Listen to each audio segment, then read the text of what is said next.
Hello lovely people, my name is Reem and welcome back to my channel.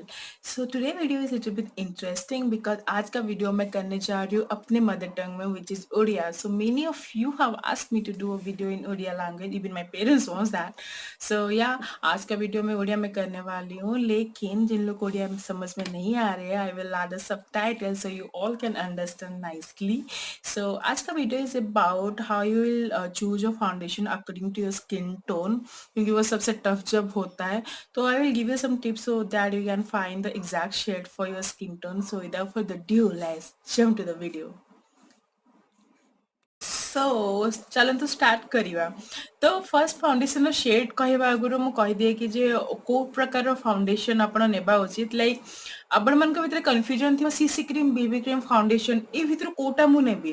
तो मोटे छोटो tip दे देबी जेमति कि सीसी क्रीम बीबी क्रीम सेतले यूज हुए जेतले आपण को स्किन टे कम दाग थाए, लाइक कम ब्लेमिसेस थाए, सेतले CC cream BB cream will work wonder.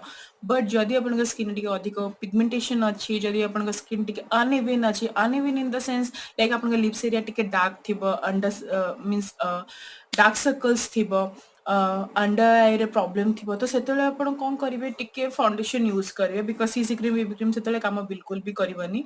तो फाउंडेशन जेतले आपन किनिया को भाबीबे एबे प्रॉब्लम स्टार्ट होबे कि जे को शेड रो. Then we will go to a store को जिबा हमें पचारिबा कि मते ओटा फाउंडेशन दरकार. तो सी आपन को बहुत सारा फाउंडेशन देखेबो, ट्राई करके देखेबो. तो से माने ट्राई केमदी करिवे, से माने ट्राई ए एरिया रे करिवे. मु आज जाए 90% जगह देखी से माने ट्राई ए जगह ही करती, हाथ रे करती और कहती मैडम मैच हो गला नहीं जानतु. बट सेतेबेले कौन हुए ना आपणकर हाथर स्किन रंग आपण मुहर रंग डिफरेंट थाए. आपन को आर्टिफिशियल लाइट तो लगे कि जे ठीक अच्छे, बट जो बाहर को आसवे डे लाइट रे जीवा स्टार्ट करेंगे आइदर बहुत ही डार्क थी से फाउंडेशन और बहुत लाइट थी, लाइक आपन फेस गोटे रंगर और बेक गोटे रंगर देखा सेटा भल देखा जाए एक्चुअली.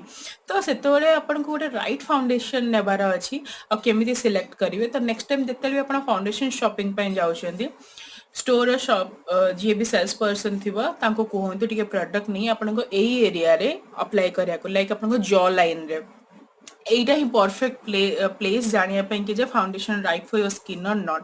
कारण एठी आपण नेक रो भी टिके कलर जानि परिबे और फेस रो भी जानि परिबे. तो आपण को मते लागुची परफेक्टली आपण को शेड ऑफ फाउंडेशन मिल जिवो. आज जाय मु जेति की फाउंडेशन नीचे सब एई वे रे नेचे एंड ट्रस्ट मी सब गुडा एक्जेक्टली मो स्किन टोन रो ही मते मिलिची, केबे भी मते अनइवन देखा जाइनी. तो आपण भी टिप नहीं कि नेक्स्ट टाइम फाउंडेशन शॉपिंग पे जाओ and I am damn sure कि आपण को एक्जेक्ट शेड ऑफ फाउंडेशन मिल जिवो. आउ गोटे छोट जिनस मु डिस्कस करिया को चाहिबी कि जे बहुत झियंकर मन रे कंफ्यूजन थाए कि जे फाउंडेशन हम माने गोरा देखा पे यूज करू. Girls we are in 2018, at least एबे तो आपण गोरा हेबार स्वप्न को भूली जांदो बिकॉज अपन को स्किन टोन जेमती भी अच्छी try to love it because आपण ब्लेस हेचंती से भलिया स्किन पाई कि I am a dusk skin person. I am telling you guys I am just love with my skin tone. मु केबे भी चाहिबेनी कि मो स्किन को लाइट करिया पे. तो फाउंडेशन केबे भी यूज होइनी गोरा देखाया पे. फाउंडेशन यूज ही आपण को स्किन को इवन टोन देबा पे. Even tone in the sense मु जेमति टिके आगु कहिथिली बेले बेले हम स्किन ने कोन होय टिके पिगमेंटेशन आसी जाए, हमें खरार एक्सपोज होती तो हमको टैनिंग हो जाए, बेले बेले ए एरिया सब डार्क लगे, आखि तल डार्क लगे, पैचेस डार्क आस जाए. तो से सब जिन को कवर करने लाइक पूरा स्किन गोटे रंगर देखापे आम मैंने फाउंडेशन यूज करूँ. जदि आप आज जाए भावुले कि फाउंडेशन गोरा हाँपे यूज करती, no no no no foundation skin को इवन देखापे यूज करा जाए. तो से आपण के भी लाइट शेड आपण स्किन टोन रु लाइट शेड रो फाउंडेशन न किणिकी एक्जाक्ट आपण स्किन टोन फाउंडेशन किणतु. देखिए आपण आहुरी अधिक बढ़िया लगे.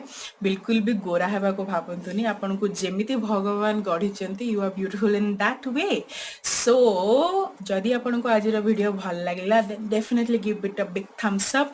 आपण जदि चाहते कि मु आहुरी वीडियो ओडिया रे करे then definitely comment down below. So see you next time. Till then bye bye, take care.